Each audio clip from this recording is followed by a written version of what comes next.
Meaning of exhort. Exhort.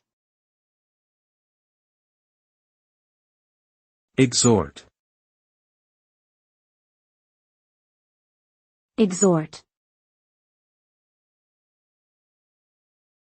Exhort.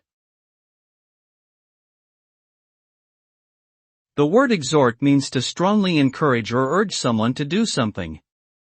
It can also imply a sense of persuasion or motivation towards a particular action. When someone is exhorted, they are being called upon to act in a certain way, often based on some underlying principle or belief.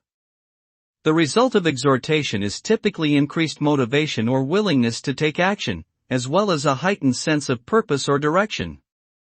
Ultimately, exhortation is a powerful tool for inspiring and motivating individuals towards positive change and growth.